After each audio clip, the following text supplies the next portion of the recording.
What's going on, everybody? Hello. Welcome to the Hustling Sideways podcast. I'm Alan Halas. I'm a music writer. And I'm Jim Love, and I'm a keynote and motivational speaker. And it's episode number 53. 53, which we did discuss before we get on here. We are correct. Yes, it is now 53.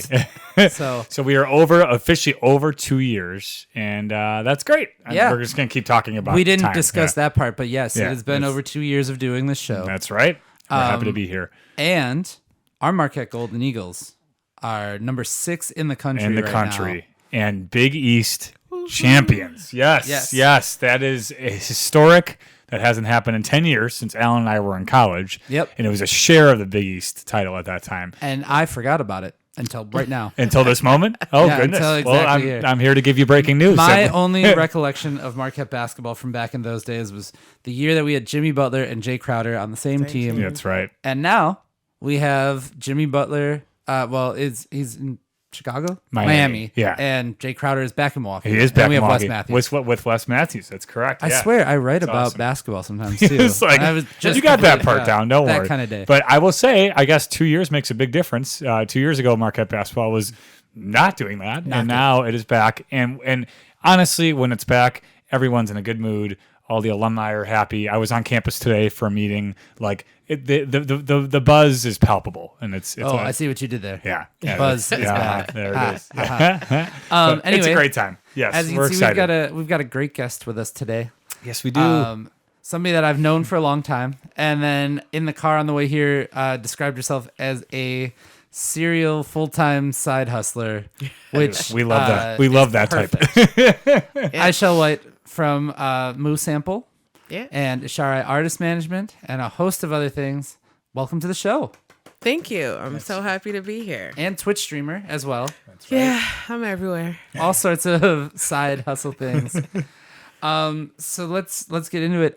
First off, before anything, I almost got Aichelle into an accident as soon as she got into the car, and I've never. She's never ridden with me before, and I'm not a bad driver, I swear, but that's not a great first impression to make, like 30 seconds into Well, what did you do? What was the... I was in a lane of traffic making a turn, and then I saw cars coming, and so I stopped, and then it was a two-way, and so a guy swerved around us. Oh, jeez. And then the guy coming towards us was a police officer, so then I thought I was getting nailed on top of that. Oh, gosh. Yeah. Yeah. Like a double whammy. And then the first thing he said was, "I'm not a bad driver. I'm Yeah. really good." I would say that too if I was in that. Yeah, so I swear I used to... You made it. I used to drive Uber back in the day. Oh my God. I know. And plus those students' hearts that took your Ubers from downtown to campus. Too. They didn't care. I Aichelle would have given me a 2-star at best. So yeah. Well, that's good to know. All right. Well, Anyway. moral of the story is don't drive anywhere down. Yes, That's it. I guess. Yeah. Anyway, Aichelle and I have known each other for a long time. I don't actually know how long. That's weird because I don't even know how long either. But it's been At least 5 years. at least 5. Because the first, I know for sure that she was a sponsor of the first Big Beat MKE Beat Battle. Whoa, Awesome. So, which was 5 years ago now. Yep. Yeah. You know, with those Happy COVID 5-year years anniversary. put in. Yeah. Well, yeah. This Well, I guess COVID year. happy 3 years. This will be the third one. Okay, there you go. Yeah. 18, 19. Carry Yeah. the 2. Okay. This will be the fourth one. Somehow, 2018, 19, skip 2021, did 22. This year will be the fourth one. Got it. We're working it out over here. We're getting it the together. math. Yeah. Everything's fine. So a Aichelle lot and of I have number known each day. other. Yeah, honestly. We've known each other for quite some time. Yeah. But we should give you the people your background in music and all sorts of things like that and what MuSample does. But before that, let's learn about you. Kind of where'd you grow up? You're from Milwaukee. I am from Milwaukee. I grew up on the north side, like the north side. I actually went to Chapter 220 school, so I lived in the inner city, but I got bussed out 6 o'clock in the morning. Had to be up to be on the bus to go to Franklin High. I did go to college. I graduated from Marion College of Fond du Lac with a bachelor's degree, so nice. I am pretty educated with that.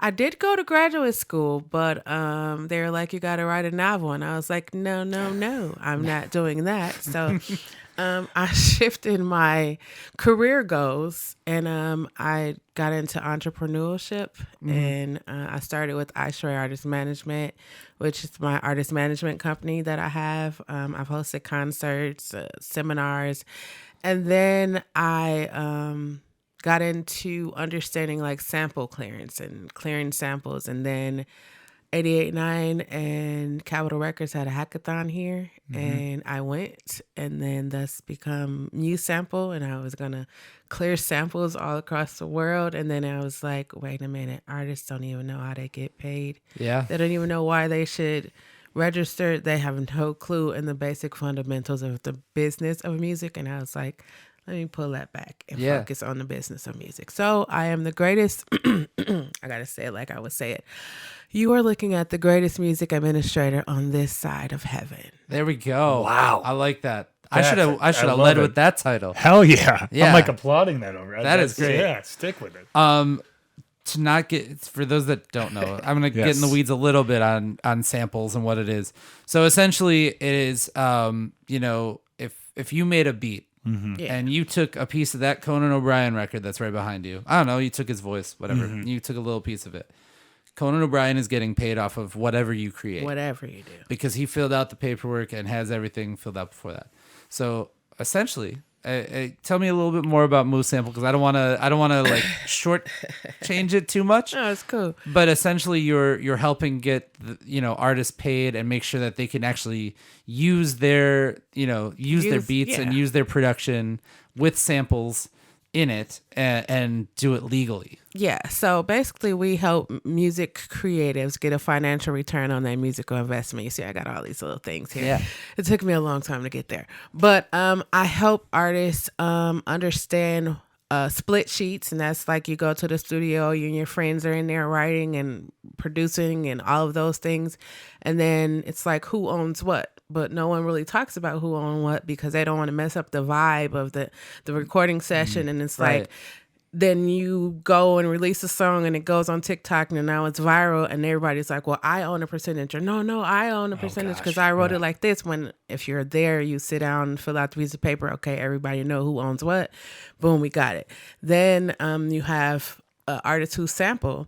And for me, it's like, I want to say it's easy, but it's like if you know who wrote the song, all you have to do is reach out to the people who own it or the artists actually and ask them, could they use it? And sometimes I feel like if people ask, they might say, hey, here's the actual sessions from that, the actual tracks from that session, and go right ahead. And so then I help artists that way. I help other organizations who work with artists. I help them. I do host seminars, so I do a lot of things. There's a lot to get into. I'm curious how often are artists doing this correctly, like versus I just like I can't imagine it. They're doing like they We both laugh about it, but yeah. It's I was gonna say it's more of them not doing it properly, and most of them will invest a lot of time and money into the recording, into getting videos and everything shot to it, whereas for me it's like if we figure out what we can do and clear it, then you're able to make money off of it. And most of them is just like, well, I don't really care, as long as people know who I am. And it's like, you should probably care, because again, if it goes on like TikTok or Twitch or something like that and it goes viral, I mean, that could happen overnight too, right? Like that's it's happened. It's happened to a lot of artists where a lot. You don't like, I'm like a little bit third party. Like I wouldn't even consider this being like if a video goes viral and there's music like that just opened up a whole can of worms in my head. there's a lot of cases of songs going viral and people not making a dime off of it. Yeah. And or there's also artists like say, hey, let me upload my song on TikTok. Because for me, it's like all the world needs is 30 seconds of your song and you're entitled to getting paid. Start getting paid. That's it. So I'm like, hey, register, encode. We'll get into all of that. Do all of the proper steps, because if you do take it to TikTok, all it takes is 30 seconds and your song can go viral. Somebody do a little dance or do a little skit to it and it'll go viral. And now you have to go back and register it and make sure you got the splits and do all of that. And then that's when it's like, And I mean, we're talking about even stuff that sounds similar. One of the examples that comes to mind is this big case where Robin Thicke did the TBT. I know the Blurred Lines Yeah, I song. remember that song. Yeah, Yeah, you do. $600 It's million. like my least favorite song. Yeah, made gosh. $600 million. Yeah. He made that? No. Oh, No, the family actually sued. Of course, they like bargained it down a little bit, but they Family of initially Barry White. of Marvin Or Gaye I'm sorry, Marvin Gaye. Yes. sued for $600 million because they said it sound exactly like it. Like and- a Marvin Gaye song. like a Marvin Gaye wow. song. Did they win that? And then there's like, oh yeah, they won. Oh, Yep. They won. wow. There was a whole big old so he's thing. not making anywhere Yeah. near the money. And I off don't of feel that. bad. I'm not a big fan of him. So And that's where I even say to artists where if you have music, register with these organizations in the event that something happens to you, your family can still get the money for the music that you, because Marvin Gaye's been dead since like the 70s, 80s. Yeah. yeah. And now, they Yeah. had this case where they thought maybe we could get this thing out. I don't think that it wasn't a direct sample, but it sounded It's like so an close. interpolation or something. Yeah. Are you finding yourself reaching out proactively to artists, or are they coming to you for the most part? At first I was like, hey, I could help you clear that sample because I hear music, and I was like, wait, I know you didn't reach out to that person to get they Yeah. and I mean, I was they like, weren't I using could do Jay-Z. They didn't reach out Yeah. to Rockefeller Yeah, Records. like didn't no, they're like, I'm like, wait, and they're like, I don't really care, I just want to put it out there so people can, get to know me. And I was like, well, there's other ways that people could get to know you, and it saves you a little more money. You could put that towards, but it's just like, I want people to know me. I want to get out here. I gotta, do the traditional things. Yeah. Yeah. I just can't imagine people's jaw dropping when they're like, "This is what could happen if I don't. Oh, if yeah. I don't take action like right now." I mean, that's Yeah, that's a significant. And like, the legal problem trouble. with a lot of artists, like Aichelle said, is that they just want the Yeah, fame, the and fame they think and the the money just notoriety. shows Yeah. up with yeah, that. right? And there's nothing like no litigation involved. Yeah, that would be. Yeah, like I had an artist, and I was telling him like, hey, okay, you can't use this name because there is an actual group that has this name. And he was like, no, I got to use this name because they're not doing what I'm doing. And I was like, okay, I'm going to tell you again.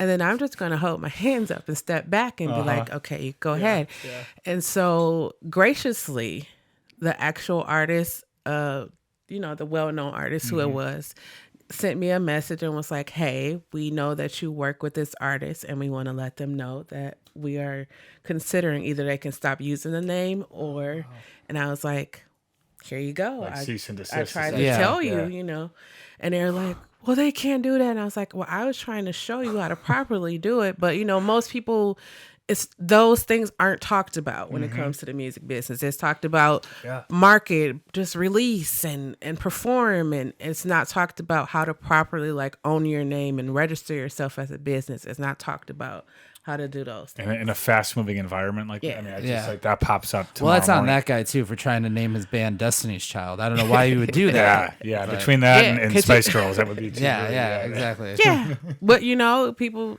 do it all the time. Yeah, I'm People sure. do things like I mean, that. there's 13-year-olds going viral on TikTok for like I mean they I'm just like Yeah. thinking about that demographic of Yeah. how much they don't know and won't for a Or long people time. making mashups of songs and things Yeah. like that. Yeah, that like they'll the never DJs. see a dime. Yeah. But they don't like. It's like I don't really care because people are gonna know. But it's like you could get money from that. And another thing that I started doing was talking to parents because most people don't realize it, but the child can be really, they're the star, but it's the parents that have to sign like the contracts and get Right. them.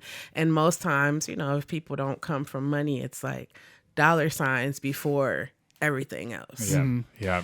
So we kind of jumped in head first this time. Yeah. We should backtrack a little bit. I'm wildly curious. So, So continue. we should learn a little bit about your background in Yeah. music.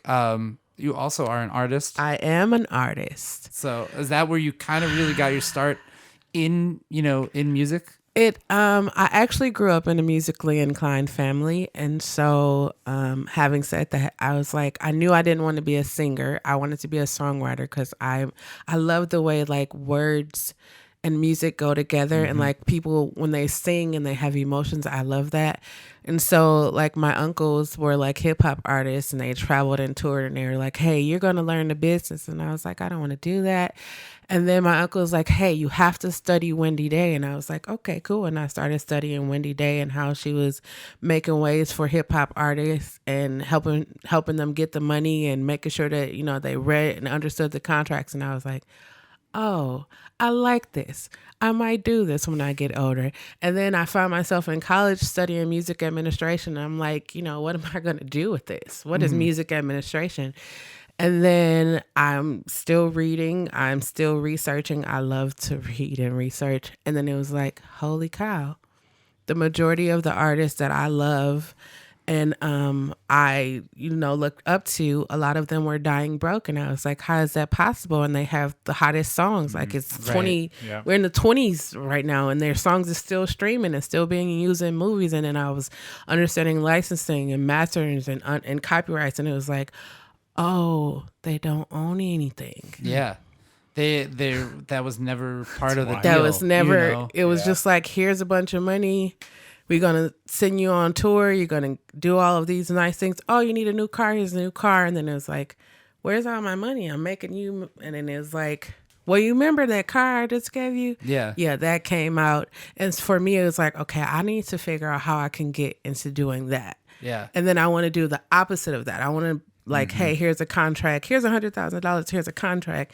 And we own everything you do, but you got that $100,000. I want to be like, okay, here's a contract and here's $100,000. But I think you should read this contract before you take that $100,000 so that you'll know what you're getting yourself into. But most people, when they see dollars, it doesn't matter to them. Yeah. So it's fascinating to me that part of your job kind of ends up being to be the bearer of bad news, but also like the fairy godmother at the same time. You know what I mean? Yeah. Like you kind of have to be like, yes, I know the big, bright, shiny thing and everything you wanted is here. But you gotta look at yes, that. but right. Yeah, it is. So how? I mean, did you do that with your own music at some point? That's how I started. I call it trial and error. That's how I started understanding how like licensing and publishing and everything work, because I did it on myself first.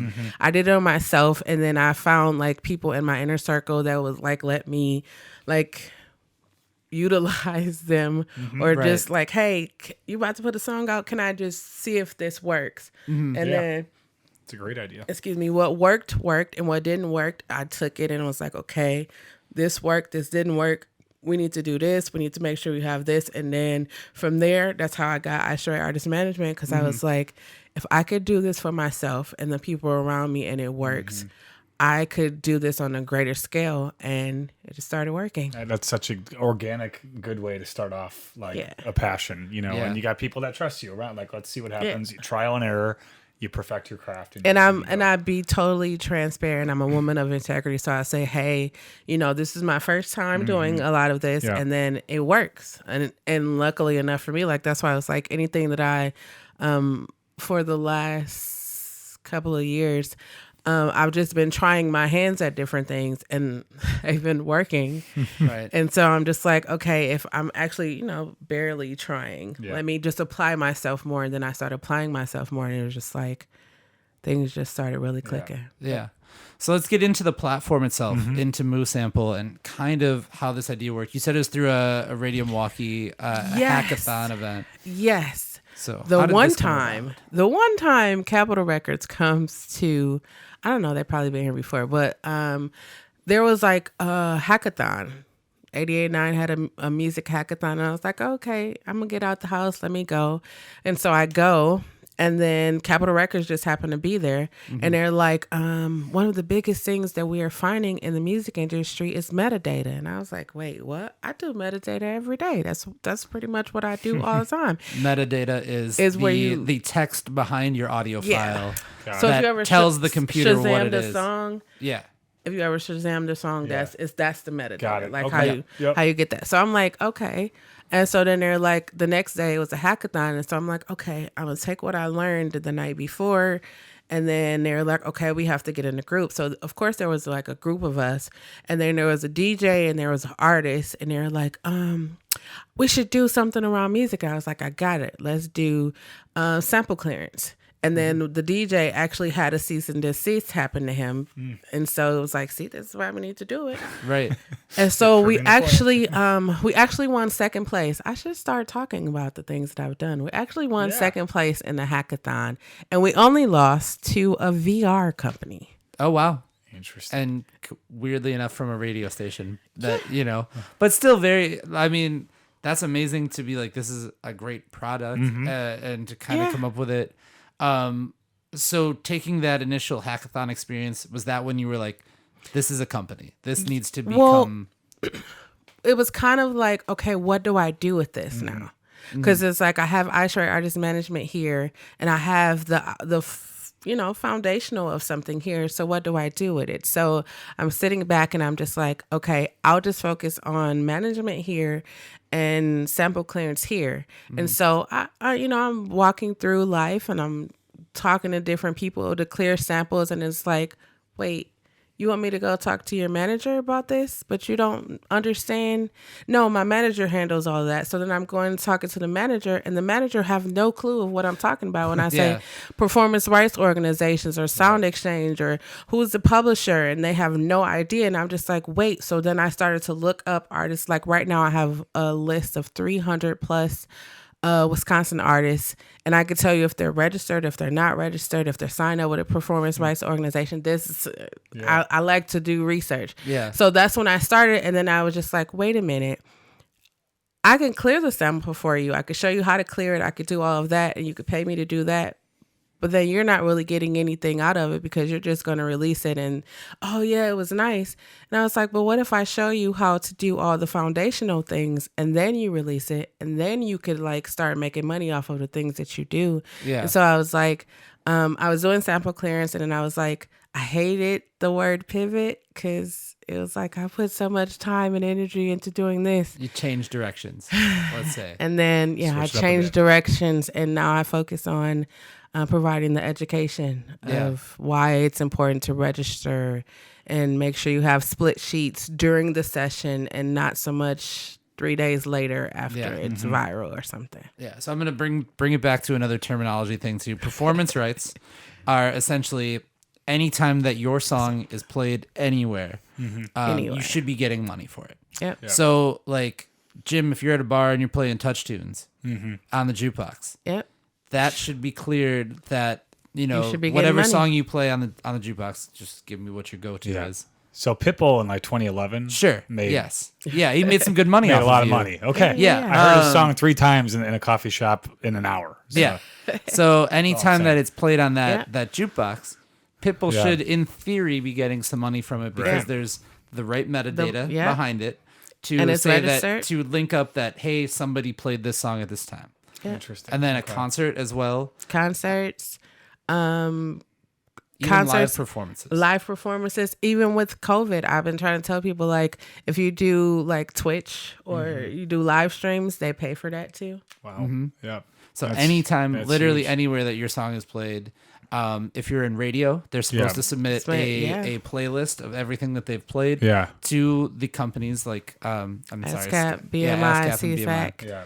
And on the other hand, too, venues also need to be registered as ASCAP and BMI. Got it. So the bar has to have that subscription to ASCAP or BMI. Otherwise, they get hit with a fine. Are you saying ASCAP? ASCAP. ASCAP. Okay. And you thought it was the other word. So I'm thinking, Sorry. Thinking ASCAP. Yeah, okay. Got it. Don't be an ASCAP about it. No. They have to be registered with those places, too. Yeah. So that the artist can in turn get paid. But none of that happens without like the service without that knowing, without actually. Yeah. Most people don't actually know that because they're just like. So what year did you create MuSample? 2018. Okay, and that was like before TikTok and other things, kind of, right? So weird. How much did that change the game for you, for like what you were doing? So it actually helped me. Yeah. when I'm telling artists like, okay, you want to make sure, because I keep saying this. So if someone's watching this, all it takes is 30 seconds of your song.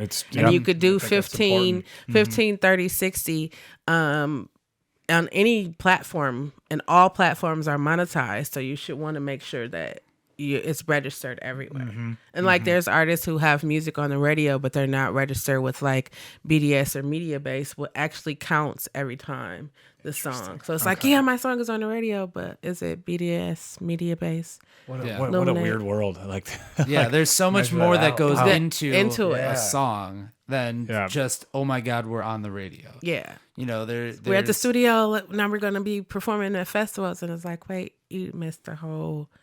all the steps. Yeah, all the places you could have made money along the way. People, myself included, who are ignorant about all this, like just assume that like a musician's life, they like went to Nashville, wrote some songs, it went well, then they started recording it. Like you don't even consider the 9,000 steps in between doing something like that and how you get paid. Like, and I know they all love it because it's what they're, but I'm just like, oh wow, that's cool. You moved to Nashville, wrote music, and here you are. Like, yeah. It's a business just like any other business. They also haven't told you about the hours that they had to probably spend. Writing and I'm so clearing. I mean, like clearing this. No, I mean it's something that the average music fan never has any sort of concept of. You know, I didn't really know about it much until I started talking to Aichelle about it. Yeah, and that's where that's where I've been telling people, I want to say for the last 5 years, to get into spaces like YouTube Live, TikTok Live, and Twitch Live, because that gives people the opportunity to get to know you as a person. And that's the greatest way you can activate your fans. Because it's like, hey, okay, I'm going to the studio today. This is what I take to the studio. This is my favorite drink at the studio, whatever. And then like, I'm getting to know you. Like if you think about your favorite music artists, like why do you like them? Yeah, they got good music, but like maybe, I relate to them. I could. It's exactly. It's something about you that I could see myself in you. Yeah, something that's fascinating. So you're an artist, obviously. Yeah, and like you've developed a passion for, I'll say, the quote unquote pain in the ass process that like artists have to go through. Yes. Are you one of few that have a passion for that as a fellow artist, or do other artists could sort of like gravitate towards like that is pretty cool and we should know this, or like how does that? So when I give people the whole spiel, and now I just started. Usually I wouldn't tell people that I'm an artist because I wouldn't tell people I'm an artist. But now it's like, yeah, I'm an artist. So I know the hardships. I know all of that. And so then when I start telling people how they could monetize just anything right now, everything is monetized. And they're more intrigued. Like, how do you know that? Like, you know, I hang out with these people and they've never said that to me. Right. And now you're saying, here, I just meet you. And so now they're intrigued and they want to come and sit down and they want to pick my brain. And it's just like, okay. Because so it's like the knowledge is very limited. I mean, that's why that's why you exist and you're good at what you do. That's I just like it's just funny. I'm thinking about like the speaking world and all the like I don't know anyone who enjoys like doing the thing that comes into it, and but you sort of have to like you have to have a passion for it, and you have to either that or know someone who does it really well like yourself, or else it won't go well, and you're gonna be missing out on a lot of opportunities. And I real life like.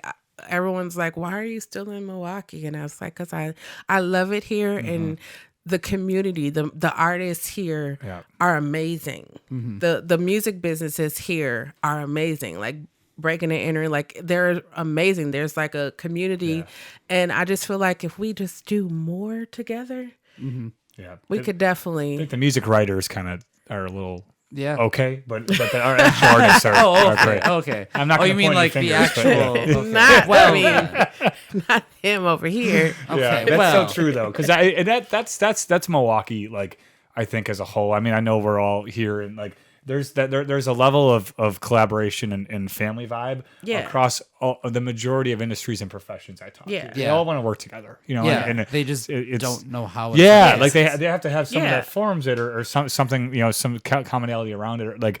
But they're yearning for it, and to find that and to bring people together in a different way in a process that's probably not that fun, you know, for them to go through is I think really cool. Yeah. It should be noted. I don't think there's many artists at all that are not only as knowledgeable as Aichelle is on this sort of thing, but also that want to do this sort of thing. I think most of them, unfortunately, don't get it to the level that they should. They would And like so happily bypass it. Yeah, most time they'd be like, you know what? When I get to that level, then I'll worry about it. And I'm like, well, when you get to that level, you be done missed out on It's already so too late. much. Yeah. Yeah. Right. Yeah, So exactly. You've much. missed out on the initial steps to get Yeah. paid and get, be successful. Exactly. There was actually an artist on TikTok. Her song, "I'm gonna be one of the greatest." I ain't gonna say too much, but she didn't have it registered. She didn't have anything. She just performed it on TikTok, and so I don't know. Like if anything I do, I know like it's gonna be good because it's just me. You're I know on it's it, gonna be good, but. So I make sure all of the back end and everything is done before I do it. But she went on. She went to try to have it recorded, and there has been so many different versions of it created because she just put it out there. Now I like it, so now I'm going to add my spin on it.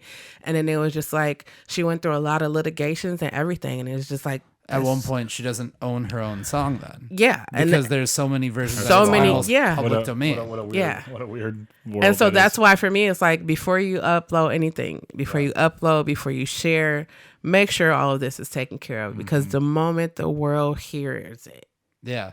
Public And domain. all it literally takes one. One. Is one. Yeah. One TikTok to go crazy viral. One whatever. I mean, we've seen it. You've seen it with stuff like, okay, this is a bad example, but like Stranger Things, that song from the 80s. Yeah, That- and that's even part of what I say. It's like, okay, so you have the Stranger Things, right? That was like the 80s, and then Stranger Things come out, and then people hearing it, and it's like, and then that song is Shazamming now it, and it's like, one. yeah, and then it's like, given the fact that I believe that she still owns the publishing for that, so Yeah. now she's getting paid. Like they're like, oh no, your career That's was in the wild. 80s, Yeah. but now it's like one TV show. And boom. Even with I was telling somebody with Dolly Parton, right? She wrote "I Will Always Love You."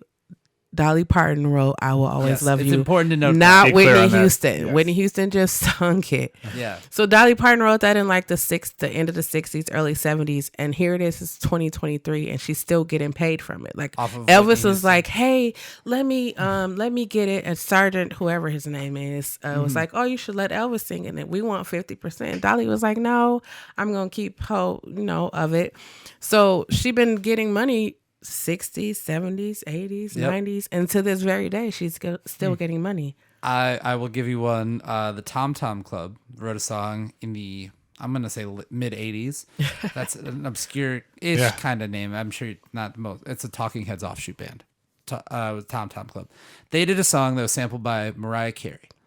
And then Mariah Carey's song was sampled by Lotto recently. Yeah. So now the Tom Tom Club is making money off of that three generations down, which is insane. And had they not had their samples cleared, covered, That's all it takes. that's all it takes. And That's like with Mark Ronson and Bruno Mars with Uptown Funk, and they sampled all of the funk disco bands from everywhere, and then they had to give percentages to everybody. It's just like you're just thinking like, okay, I'm just gonna make this song for today, and then like 3 years down the line, it's like, oh, I'm doing a movie. Let me put your song in my movie, and then it just blow up. Yep. You And never then know. again, Yeah, Yeah, that's exactly. awesome. And now it's so difficult because, okay, so this was probably more commonplace to take care of this paperwork and all of this stuff beforehand when it was harder to make records and put records out. But now kids can make a record On on their a phone. laptop, on their phone. anywhere. They can Yeah. make, the video that goes crazy can be Yeah. on their phone, and then they have the master recording of it on their iPhone. Yeah. So like, I think what you're doing is only going to get more and more important as we find quicker ways to put music out into the world, which is really, I mean, now we just click upload and it happens. Yeah. Same with this show. Yeah. Click upload and it Basically happens. I just show up and talk. We don't know about these podcast split sheets. I'm sorry, Jim. You actually don't own any of this. I have no ownership. I have nothing. No, that's not true. We have a verbal agreement. Oh, good point. Yeah. You We'll probably shake need on to it. get Yeah, that. we'll shake on it. Probably Yeah, need good. to get that in writing. Judge Judy said. Now that I'm thinking Judge about Judy it. said, always get it in black and Oh, white. yeah. I appreciate Judge Judy for that. Yeah, that's who we got to trust. Now, what's the most gratifying thing about what you do for yourself? Seeing artists like get it. Like, hey, this is what you need to do, and before it was like, I don't even understand why I do that, but then like seeing artists, like I did a concert series in 2019 and I was like, hey, I don't got the money to pay you, but I could show you how to get paid for your performance. And so I'm like, go register on your ASCAP and BMI. And many of them didn't have them, but I was able to set them up. So then from that performance, every other performance they did is like, okay, I can go register on my ASCAP or BMI. Yep. And now I'm getting paid for actually performing. So That's if awesome. you don't get, if someone say, hey, come and perform and you don't get paid, you want to make sure you always have merch and things like that, but you're still going to actually get paid for it. Makes sense. Yeah. And so it's exciting to see like people and like just taking the tidbits that I share. Like when I see people like actually getting on Twitch and YouTube and actually like performing or talking to their fans, and it's like, yes, somebody finally gets it. That's They great. understand it. Yeah. Now, you're also on Twitch too. I am. You're out streaming all the time. All the time. So I spent the majority of the pandemic figuring out platforms, because I feel like I can't tell you to do something that I don't really have experience. I don't like to, if I don't know, I'll say, hey, I don't know about this right now.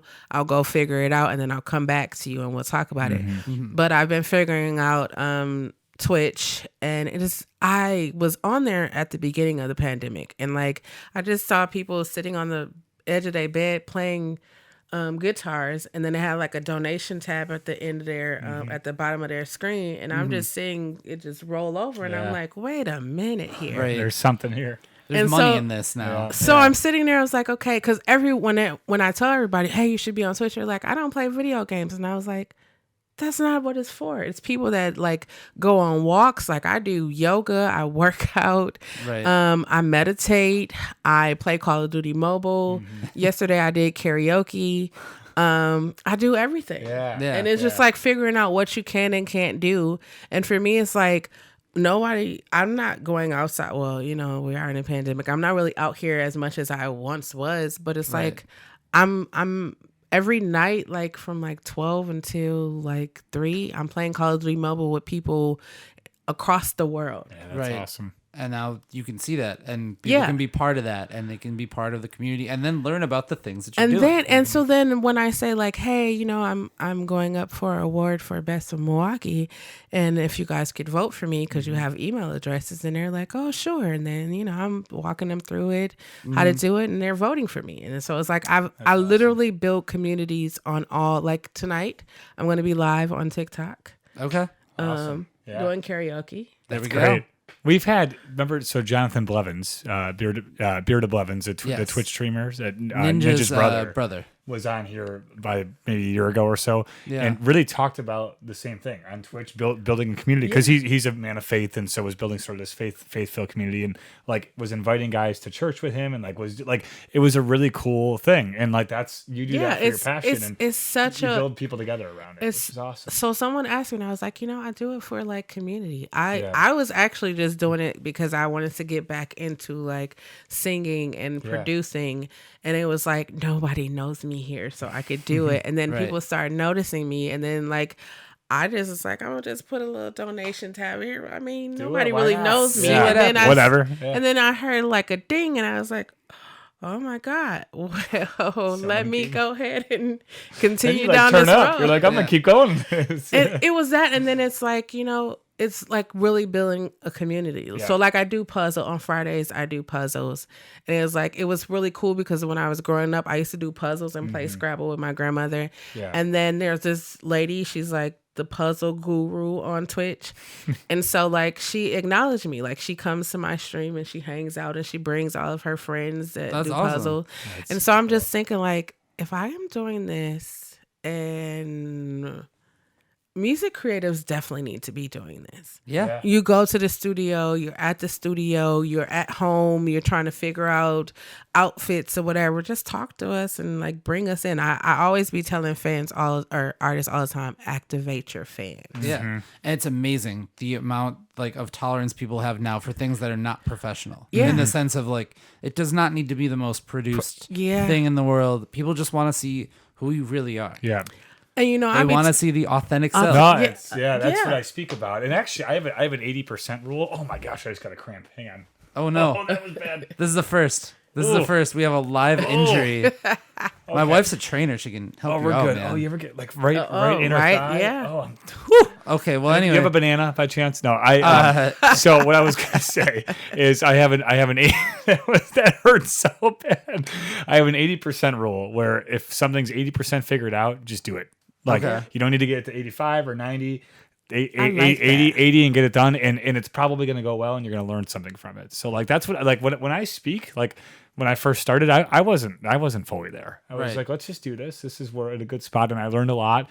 And now I'm hopefully at 100. But at that point, like I just was like, let's try it. I always say like stop doubting, start doing. Oh, that is so good. Like just go for it. The more you're thinking about it, the less it's going to happen. So now I'm 80% sure that you're really injured. So I think we should see where things are going. I'm delirious from that cramp. Oh, that the inner thigh cramp is like the worst. Oh my gosh. But then I just gave some profound stuff when I said that. So shout out to me. Maybe on it was that, like a divine intervention. Yeah, maybe you needed to have that cramp to give us a hot diggity dog. All right. Aichelle, where do you want to take this thing from here? Where do you want to take MuSample, Isharai? I mean, all of the different elements of this. My objective is to take it to different worlds, different countries. I know I said worlds. I mean, there's UFOs here. It's like a whole other world. You got balloons floating in the sky. You take it wherever you want. Hey. Yeah. But no, I want to take it to the highest extremes. I feel like if I arm enough music creatives with the understanding of the business of music, it definitely can change the way the music industry works. Mm-hmm. Yeah. So I definitely want to do that. And I want to be a bridge. I want to be a bridge for the music industry here as well as for the artists here. I want to see more people streaming and talking to other people. Mm-hmm. Yeah. Really, that building and engaging community, I think. That's important, really what I want to do. Done with your passion, with your. And you know what's the crazy thing? I feel like I did it all out of fear. I was afraid to do a lot of it. And I was just like, the only way to get through it is to do it. Yeah. And so I've been doing it. And I didn't go in with, okay, I'm about to do this. It was just like, I just want to get past fear. Mm-hmm. There's a David Bowie quote from years ago, obviously. But he said something like, whenever you're at the point where you feel like your toes aren't at the bottom of the pool, that's where the comfort is. When you're just a little bit, like that's where you should be, when you're just a little bit out of the comfort zone. I'm paraphrasing, but it is that idea. I hope you're paraphrasing. That like you are, where you are, out that's of. That's where I feel like, that's where I feel like. So when I didn't mention this, but when I was in the pandemic, all my life I kept saying, if somebody asked me to record a 12-song album, I'll be able to do it. Record it, mix, master, make the beats, I'll be able to do it. And I was like, I'm going to score a documentary. Okay. And so June 2020, right in the thick of the pandemic, I got a call. Hey, do you want to score a documentary? And for a split second, I was like, yes, of course I want to do it. Never scored a documentary before. And so I scored it. I got to actually talk to people from London who like actually do this on a regular basis. And they was like, this is your first time? And I was like, yeah. And so long story short, it was in 5 film festivals, won an award, and it is currently streaming on Growing Up Milwaukee, currently streaming on HBO Max. Awesome. Oh, that's amazing. I know about that show, actually.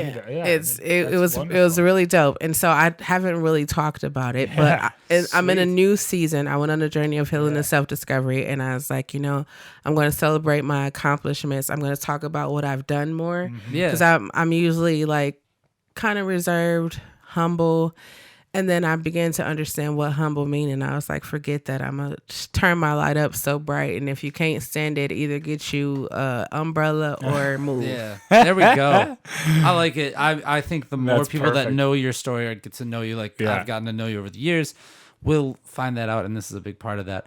Yeah, people want to be part of this community. People want to see more Aichelle and more of what you're doing, everything that you're doing, all the different facets of it. Where do we go follow you?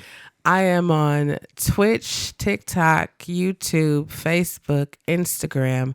I am on YouNow. I am literally everywhere where every creative should be. It's Aichelle Midwest Hummingbird White, or it's Midwest Hummingbird, or it's Shell's Closet. I'll give Alan all the information. We'll post it all. They'll be all over the Yes, place. So. but I'm literally everywhere. Awesome. There we go. I like it. We are. Guess also who else is everywhere? Yeah, there it is. Nice. This You wrote that for podcast, us. this podcast is everywhere as well. We're Hustling Sideways. Yes. We are on Facebook, Twitter, Instagram, YouTube, and TikTok. Yes. I think that's all. Yeah, that's it. That's all. So maybe not everywhere, but most places. We're in, not in as many places as Aichelle, but we're in all the important places. We're They'll also get wherever there. you can get your They'll get podcasts. there. So if this is your first time listening, thank you. Feel free to subscribe. You can rate the show 5 stars. It's the only one you're legally allowed to give us. Correct. And we have, from the legal perspective, Our legal team is on Michelle it. agrees. So I mean, Yeah. so you gotta rate. You gotta rate us 5 stars. rules That's are what you rules. Gotta do. Yeah. If you would like to be a guest on this podcast as well, you can send us an email, hustlingsideways@gmail.com. Dope. And we are also going to be at Marquette University Coming in soon. the near future, Yes. March 16th. yes, We'll be, we will at be there Marquette live. University. Coming up soon. So you can come watch us do this thing live. Yeah, This is and the March first time we've March plugged it. 30th will be another one. Yeah. And probably one in April and then one in May. See, Yeah, that's so why a you couple have guests to lined up. have someone who remembers the dates. Yeah, because yeah. you're just like I got you. I'm here to help. He's there. Still March booking. 16th. Wait, couple good guests on the way. It's in my calendar app. It's March 16th. I'll be there. So we'll see you guys then, and then feel free to see us next time because we are done and out of here. Jim, Keep on hustling. see you next week.